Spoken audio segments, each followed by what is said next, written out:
बहुत स्वागत है। मैं हूं आपके साथ विभा उपाध्याय और बुलेटिन की शुरुआत झारखंड में कोरोना अपडेट से लेकर। तो झारखंड में कोरोना के कुल मामले 308 पहुंच चुके हैं। कल राज्य में 18 पॉजिटिव केस सामने आए। वहीं रांची से 7, बोकारो से 5 नए कोरोना पॉजिटिव इस वक्त। दिल्ली से आए सीआईएसएफ के 4 जवान भी इस वक्त कोरोना से संक्रमित पाए गए हैं।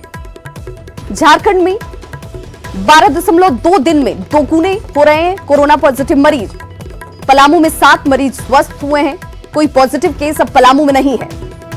चार्टर्ड प्लेन से पूर्वोत्तर से मजदूरों को लाया जाएगा। प्रवासी मजदूरों पर मुख्य सचिव की बैठक आज होने वाली है।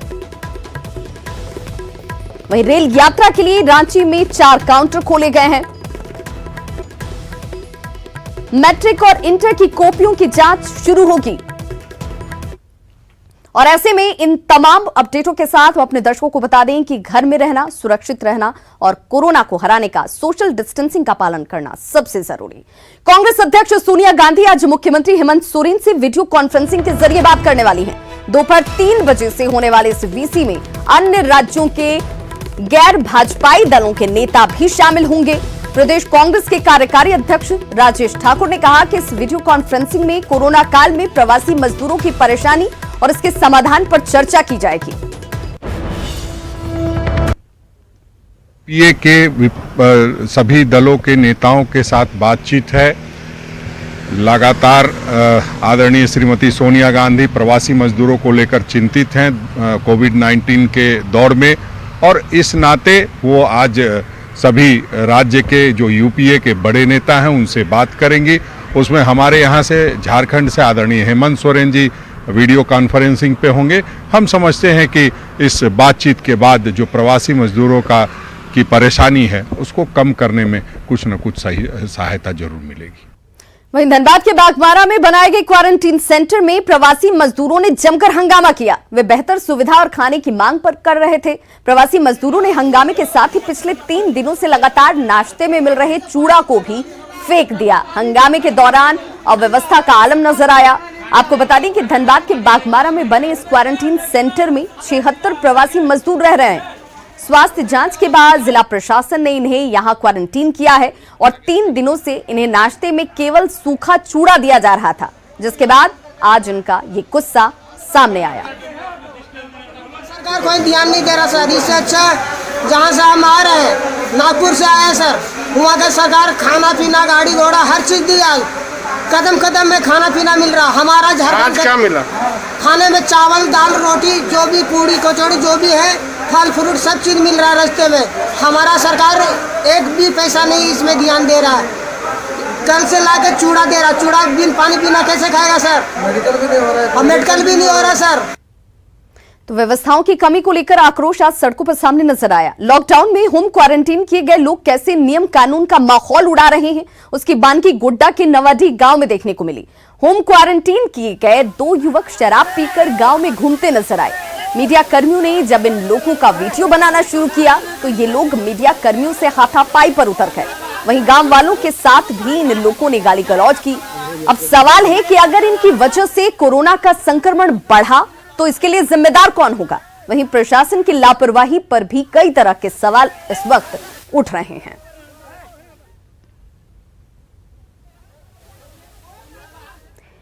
एक बार फिर बोकारो में 5 कोरोना मरीज की दस्तक देते ही प्रशासन की मुश्किलें बढ़ गई हैं। उपायुक्त ने बताया कि संक्रमित 5 मरीजों में से 4 सीआईएसएफ के जवान हैं और भुवनेश्वर से ये सभी लौटे थे, जबकि 5वां मरीज अपने दोस्तों के साथ मुंबई से यहां आया था। सभी को बीजीएच के कोविड सेंटर में फिलहाल भर्ती किया गया है। आपको बता दें कि अब तक बोकारो से 10 मरीज मिल चुके हैं, जिनमें से 1 की मौत हो गई थी, जबकि बाकी 9 मरीज ठीक होकर घर वापस जा चुके हैं। पूरी तरह से एसिम्प्टोमेटिक हैं और काफ़ी यंग एज ग्रुप को रिप्रेजेंट करते हैं। ज़्यादातर की उम्र जो है इसमें 25, 30, 35 साल की उम्र है इसमें से। इसलिए मैं पुनः आपके ज़रिए लोगों से अपील करूंगा कि आप ज़्यादा से ज़्यादा अपने घरों के भीतर रहें, लॉकडाउन के रिगार्ड करें, जब तक ज़रूरी नहीं हो बाहर नहीं निकले, और जब भी बाहर निकले तो जो कवच के 3 फॉर्मूले हैं कि आपको मास्क पहन के अनिवार्यता निकले, सोशल डिस्टेंसिंग का अनुपालन करें और ज़्यादा से ज़्यादा दफ़े हैंड वॉश करें या सैनिटाइज करें। जमशेदपुर शहर में कोरोना तेजी से पैर पसार रहा है। 24 घंटे के भीतर की अगर बात करें तो 10 पॉजिटिव केस सामने आने से हड़कंप मच गया है। पूर्वी सिंहभूम जिला रेड जोन में शामिल हो चुका है और जिले में अब तक कुल 16 केस सामने हैं। सबसे बड़ा मामला गोविंदपुर का है, जहां दिल्ली से आई छात्रा ने होम क्वारंटीन के दौरान अपने परिवार के 6 लोगों को संक्रमित कर दिया। वहीं 18 लोगों के संपर्क में आई, जिन्हें आइसोलेशन वार्ड में फिलहाल रखा गया है। पूरा गोविंदपुर इलाका सील है और आवश्यक सामान प्रशासन की तरफ से इलाके में पहुंचाए जा रहे हैं। में जहाँ पर कोरोना वायरस संक्रमण का केस आया था, वहाँ पर कंटेनमेंट जोन और बफर जोन चिन्हित करके बनाया गया है और वहाँ आज सर्वे का काम प्रारंभ कर दिया गया है। वॉलंटियर्स की हाउस होल्ड्स के साथ टैगिंग कर दी गई है। साथ ही साथ राशन बांटने का काम कंटेनमेंट जोन के अंदर के जो परिवार हैं उनके लिए शुरू कर दिया गया है और इस क्रम में कॉन्टैक्ट ट्रेसिंग का भी काम किया जा रहा है। तो झारखंड में लगातार कोरोना पॉजिटिव की संख्या बढ़ रही है, लेकिन इस बीच जांच की रफ्तार काफी धीमी है। राज्य में अभी तक करीब 45,000 सैंपल्स के ही जांच हुए हैं, जिनमें 5,000 से ज्यादा सैंपल की रिपोर्ट पेंडिंग है। अकेले रिम्स में ही 2,000 से ज्यादा सैंपल की जांच रिपोर्ट अभी पेंडिंग पड़ी हुई है। रिपोर्ट आने में देरी से मरीज काफी परेशान हो जाते हैं। 500 जांच पर कर रहे हैं, होता था कभी 500 होता था, कभी 600 भी होता है, कभी 600 से ज़्यादा भी होता है। ये लैब का कैपेसिटी होता है। लैब में जांच मशीन का कैपेसिटी खाली नहीं होता है, कैपेसिटी होता है आदमी का इन्वेंट्री देखना, रजिस्टर में मेंशन करना, जिसकी वजह से हम इतना ही जांच कर पा रहे हैं। देखिए, ये हमारी जो व्यवस्था है, अभी क्या हुआ कि हमारे तो माइग्रेंट लेबर सब चारों तरफ से आने लगे। हालांकि सरकार ने अपने तरफ से पूरी व्यवस्था की है, सबको क्वारंटाइन सेंटर में रखना, स्क्रीनिंग करना, हर डिस्ट्रिक्ट में भेजना। लेकिन हमारा जो लैब है जितना, वो केवल हमारा अभी रिम्स, जमशेदपुर, धनबाद और इटकी में चल रहा है। तो इस लैब का भी एक क्षमता होता है। अगर हम क्षमता के आगे काम करेंगे तो हो सकता है मेरी गुणवत्ता में कुछ गड़बड़ हो जाए। कोरोना का हॉटस्पॉट बने हिंदू पीढ़ी के लोगों की ईद क्वारंटाइनमेंट जोन में ही कटने के आसार हैं। हालांकि प्रशासन आने वाले दिनों में थोड़ी रियायत देने की बात जरूर कह रहा है। प्रशासन का यह कहना है कि हालात जरूर सुधरे हैं, जिसे देखते हुए हिंदू पीढ़ी इलाके की स्क्रीनिंग का काम शुरू किया गया है ताकि संदिग्धों की पहचान की जा सके।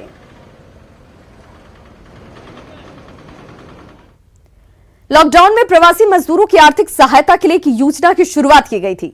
ऐप के जरिए निबंधित प्रवासी मजदूरों को 1,000 रुपए सहायता देने का निर्णय लिया गया, लेकिन प्रशासनिक लापरवाही की वजह से ये राशि अब तक उन्हें नहीं मिल पाई है। सरकार ने सभी निबंधित मजदूरों को राशि उपलब्ध कराने को कहा है, लेकिन अब तक महज 1,99,608 प्रवासी मजदूरों को ही ऐसे पैसे मिले हैं, जबकि इस योजना के तहत 3,06,786 प्रवासियों का रजिस्ट्रेशन हुआ। में तो हम लोगों ने डेट 30 अप्रैल तक ही का डेट दिया हुआ था, तो उस वक्त तक जितने लोगों ने अप्लाई किया था उसमें से अधिकांश को भुगतान कर दिया गया है। मैंने शुरुआत तो बहुत अच्छा ही हुआ था और काफ़ी लोगों को पैसा मिला है। हम लोग भी डीबीटी के माध्यम से जहाँ भी पैसा भेजते हैं, गाँव में भेजते हैं, या वृद्धा पेंशन, सुरक्षा पेंशन, विकलांग पेंशन, कहीं ना कहीं बैंक अकाउंट में डीबीटी में जाने में भी समय लग जाता है। जो भी कारण गलत हो जाता है फिर रिवाउंड होकर आ जाता है, या एक साथ हम करते हैं तो कुछ अकाउंट में गया, कुछ अकाउंट में नहीं गया।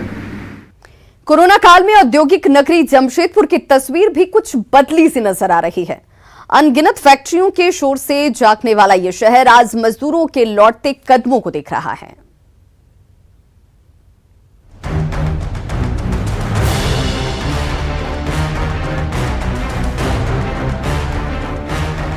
ये नजारा है घर वापसी की आतुरता और टूट रहे सब्र के बांध की। औद्योगिक नगरी जमशेदपुर में बंद हो चुकी छोटी बड़ी कई कंपनियों में काम करने वाले ये मजदूर अब घरों की तरफ लौट रहे हैं। दरअसल घर वापसी को लेकर कोई प्रशासनिक व्यवस्था नहीं होने के कारण ये मजदूर लंबे समय से यहीं फंसे थे, लेकिन जब बंगाल जाने वाले NH 33 पर मजदूरों का काफिला पैदल ही रवाना होने लगा, तब स्थानीय युवकों ने मदद को लेकर कमान संभाल ली। हम लोग को कोई ऐसे सुविधा नहीं हो पाया, तो हम लोग आपस में ही मिलकर जो उन लोगों को सुविधा हो पा रहा, नाश्ता का प्लस पानी का और कुछ भी हल्का फुल्का जो भी हो रहा, और प्लस में जो भी गाड़ी रोक रही है उसको बैठाकर जितना दूर हो सके उन लोग को भिजवाए हैं। अब कुछ देर पहले एक तो गाड़ी हम लोग भिजवाए कि जो भी लोग जा रहे हैं, जो भी माइग्रेंट्स पैदल जा रहे हैं, उनका ग्रुप बनाकर उन्हें डिस्टेंस में रखकर उन्हें रिलीफ प्रोवाइड करवा रहे, फिर कोशिश कर रहे हैं कि जितने भी अथॉरिटीज़ हैं उन तक जानकारी पहुंचाए कि इन लोगों को आगे तक पहुंचाया जाए। दरअसल बिहार, बंगाल और झारखंड के कई जिलों के मजदूर और श्रमिक काम बंद होने के बाद घर वापसी नहीं कर पा रहे थे।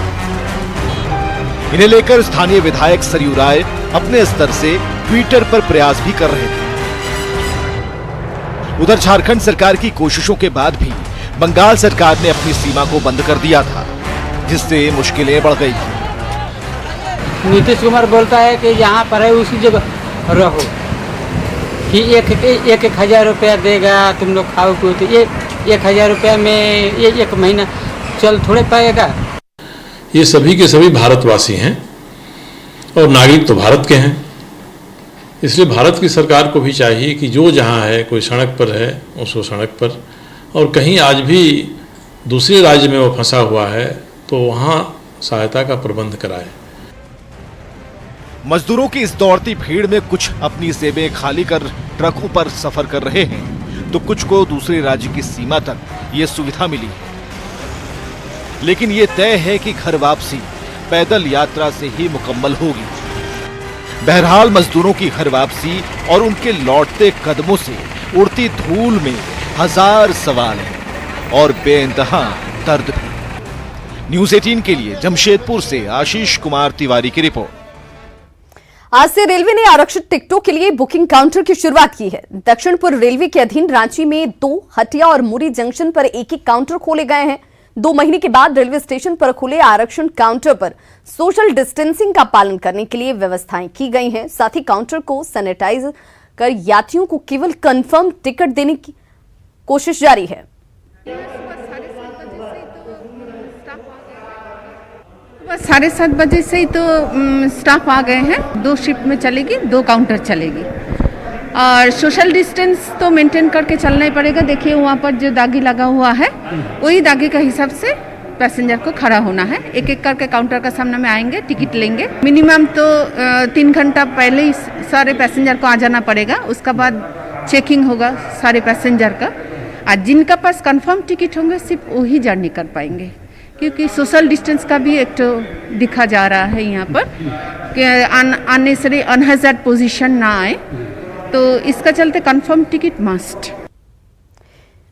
कोरोना वायरस की वजह से आर्थिक कमी से जूझ रहे अधिवक्ताओं के लिए बार काउंसिल आगे आया है। बार काउंसिल ने यह फैसला लिया कि अधिवक्ताओं को 5,000 तक की आर्थिक सहायता दी जाएगी। आर्थिक सहायता लेने के लिए शर्तें पूरी करनी होंगी।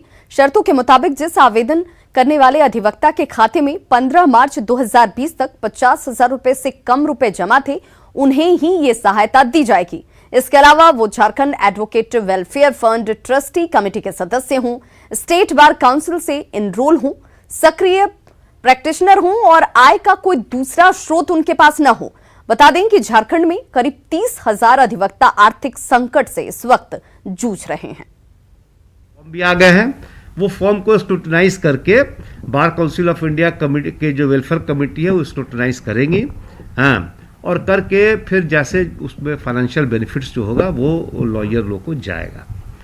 और बड़ी खबर इस वक्त तेलंगाना के वारंगल में 9 शव बरामद किए गए हैं। तेलंगाना के वारंगल से 9 शवों को बरामद किया गया है और मृतकों में 4 बिहार के रहने वाले बताए जा रहे हैं। ये बड़ी खबर इस वक्त, जहां पर तेलंगाना के वारंगल से 9 शव की बरामद की। मृतकों में 4 बिहार के रहने वाले।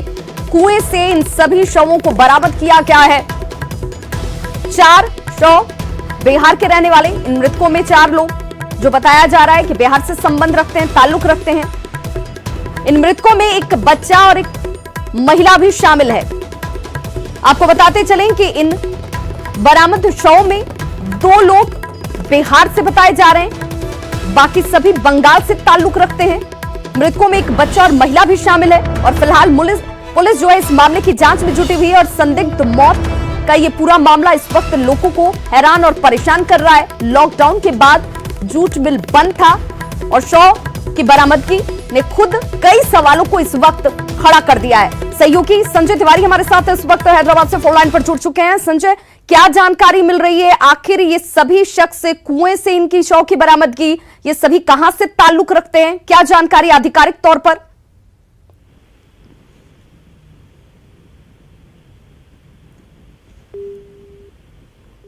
संजय, आप तक हमारी आवाज पहुंच पा रही है?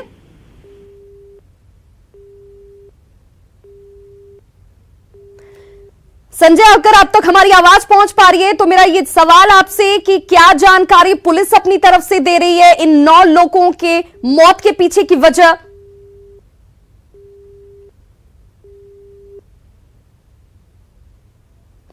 तो बड़ी खबर इस वक्त हम अपने दर्शकों को बता रहे हैं। जूट मिल में काम करते थे सभी मृतक, जो इस वक्त जानकारी सामने है। 9 शवों की बरामदगी कुएं से की गई है। आखिर ये शख्स सभी कुएं तक कैसे पहुंचे, इनकी मौत के पीछे की वजह क्या है, ये अभी फिलहाल तफ्तीश के दायरे में है। लेकिन जो खबर सामने आ रही है उनमें 2 लोग जो हैं मृतकों में बिहार के संबंधित बताए जा रहे हैं। बाकी इसके अलावा जितने भी लोग थे वो सभी बंगाल से ताल्लुक रखते हैं। सहयोगी संजय हमारे साथ इस वक्त फोन लाइन पर जुड़ चुके हैं। संजय, क्या जानकारी आधिकारिक तौर पर पुलिस दे रही है इस मौत के पीछे की वजह भी और इन सभी के संबंध में भी? विभाग जो अभी तक जानकारी मिली है वो जाहिर तौर पर जो लॉकडाउन की वजह से जो माली हालत, जो इनकी आर्थिक स्थिति जो है बहुत ज्यादा खराब थी। इसमें से 7 लोग जो है वो वेस्ट बंगाल से हैं और 2 लोग बिहार के रहने वाले हैं। इनमें से 6 लोग जो है वेस्ट बंगाल के, जो पश्चिम बंगाल के जो 7 लोग हैं उनमें से 6 लोग एक ही परिवार के हैं। एक व्यक्ति अलग दूसरे परिवार का है और 2 लोग बिहार के हैं। ये जो पश्चिम बंगाल से जो लोग आए थे वो दरअसल तकरीबन 20 साल पहले यहाँ पर आए थे वारंगल डिस्ट्रिक्ट में और जूट फैक्ट्री में वो काम करते थे। लॉकडाउन की वजह से जूट फैक्ट्री बंद है तो इस वजह से उनकी आर्थिक हालत बहुत ज्यादा खराब थी और वो इसी समस्या से जूझ रहे थे और उन्होंने जो है वो यहाँ पर खुदकुशी कर ली है। अभी इस समय वारंगल में जो गवर्नमेंट हॉस्पिटल है वहाँ पर शवों का पोस्टमार्टम किया जा रहा है। पुलिस का कहना है कि अभी तक संजय, ये पुलिस ने कंफर्म कर दिया है कि आर्थिक स्थिति ठीक नहीं थी, इस वजह से खुदकुशी का ये पूरा मामला है? बिल्कुल, पुलिस से जो हमारी बात हुई उनका कहना है कि ये जो है लॉकडाउन की बात से इनको रोजगार नहीं था इनके पास, ये पुलिस को जानकारी मिली है और ये माना जा रहा है कि जब रोजगार नहीं था तो इनकी आर्थिक हालत जाहिर तौर पर संजय, लेकिन तब तो ये सवाल उठाता है क्योंकि लगातार सरकारी स्तर पर ये दावे किए जा रहे हैं कि हम दूर दराज के इलाकों तक, लोगों तक सामग्री पहुंचा रहे हैं, ये व्यवस्थाएं उनके लिए ही है। फिर ऐसे में ये जगह कैसे छूट गया, ये लोग कैसे छूट गए? बिल्कुल, ये सवाल खड़े होते हैं कि जब गवर्नमेंट की तरफ से और ये तमाम दावे किए जा रहे हैं कि वो जो है खाने का सारा सामान मुहैया करा रहे हैं, इनको परेशानी बहुत दिनों से थी, ये बात जो है हमको मालूम चल रही है। पुलिस का हालांकि कहना है कि अभी इन्वेस्टिगेशन चल रहा है और इन्वेस्टिगेशन में ये क्लियर होगा कि आखिर किस तरह से ये लोग, कितनी इनको मुश्किल हो रही थी और कैसे इनको पास जो है वो सुविधाएं नहीं पहुंच पा रही थी और कितनी परेशानी को होगा, किस मजबूरी से इन्होंने सुसाइड किया। लेकिन पुलिस ये बात मान रही है कि जो लॉकडाउन की वजह से इनका रोजगार चला गया था और इनकी आर्थिक हालत खराब थी, तो जाहिर तौर पर ऐसा माना जा रहा है कि आर्थिक हालत खराब होने की वजह से इन्होंने खुदकुशी की है। 7 लोग एक वेस्ट बंगाल से और 2 लोग बिहार के हैं और जिसमें 6 लोग एक ही परिवार के हैं। 9 लोगों की एक साथ कुएं में शव मिलना जाहिर तौर पर। बहुत बहुत शुक्रिया संजय इस तमाम जानकारी के लिए। तो बेहद दुखद खबर, जहां पर आर्थिक तंगी की वजह से 9 लोगों ने खुदकुशी कर ली और फिलहाल तमाम मामले जो हैं तफ्तीश के दायरे में हैं। लॉकडाउन के दौरान पूर्वी सिंहभूम की कुल 2700 कंपनियों पर श्रम विभाग में शिकायत दर्ज कराई गई है। इन पर श्रम विभाग की ओर से जारी नियमों का उल्लंघन करने का आरोप लगा है। हालांकि इनमें अधिकतर मामलों का निपटारा हो चुका है। सबसे बड़ा मामला टाटा कंपनी की इकाई कंपनी टाटा टिमकन का है, जिसमें कर्मचारियों के आधे वेतन कटौती करने की शिकायत श्रम विभाग में की गई है। इसे लेकर विभाग की ओर से नोटिस भी जारी किया जा चुका है और जवाब नहीं देने पर कार्रवाई की तैयारी जारी है। हाँ, टाटा में एक टिमकन का लिमिटेड कंपनी है। इन्होंने अपने कर्मचारियों का, अपने कामगारों का लगभग 50% वेतन अप्रैल के वेतन से काट लिया है। तो हम लोग उनको एक मौका दिए हैं, उन्होंने 5 दिन का समय लिया है जो आजकल में समाप्त हो जाएगा। यदि वो भुगतान नहीं करेंगे तो हम लोग फिर डिजास्टर मैनेजमेंट एक्ट के तहत कार्रवाई करेंगे। कोरोना ने जिंदगी के साथ साथ प्रगतिशील सोच को भी प्रभावित किया है। बोकारो का किसान श्याम सुंदर इसकी एक बानगी है। देखिए रिस्क लेने वाले इस किसान पर कैसे गिरी कोरोना की गाज।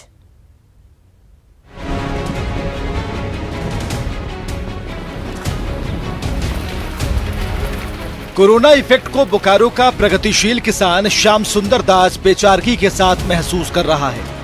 चास प्रखंड के उलगोड़ा के रहने वाले श्याम सुंदर ने प्रशिक्षण के बाद फूलों की खेती शुरू की ताकि उसकी महक से आर्थिक सशक्तिकरण का द्वार खुल जाए। इसी उम्मीद में उसने फरवरी महीने में जेवेलरा के 8000 पौधे लगाए। बंजर जमीन पर फूल भी खिले, लेकिन कोरोना की मार ने इन फूलों को बाजार तक पहुंचने से रोक दिया। पौधा लगाए हुए हैं और सब में मैक्सिमम फूल आ गया था और अभी आ रहा है और सब मर रहा था।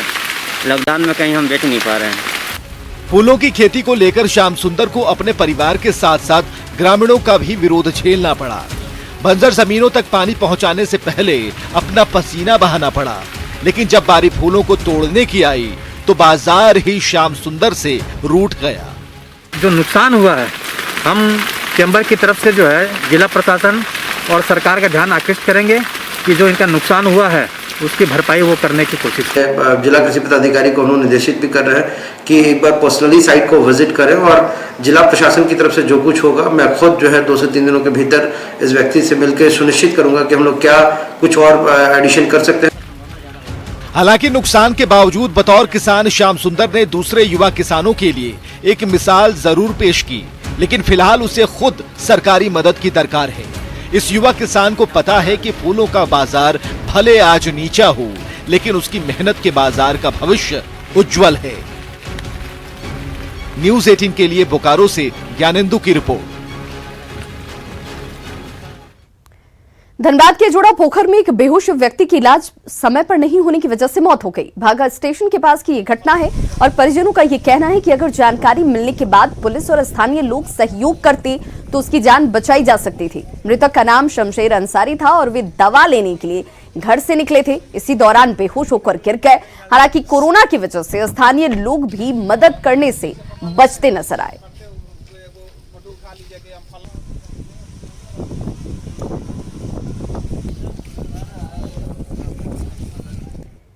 पति की लंबी उम्र की कामना के लिए आज सुहागिनें वट वृक्ष की पूजा कर रही हैं। वट सावित्री व्रत पर हालांकि इस बार कोरोना का खौफ देखा जा रहा है, लेकिन फिर भी महिलाएं व्रत को लेकर कई जगहों पर लापरवाह नजर आईं।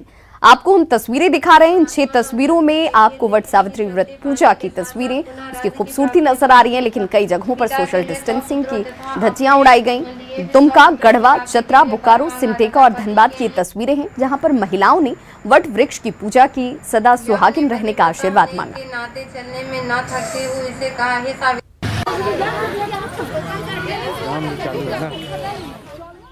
तो जीवन अनमोल है, घर पर रहें, सुरक्षित रहें, सोशल डिस्टेंसिंग का पालन करना न भूलें।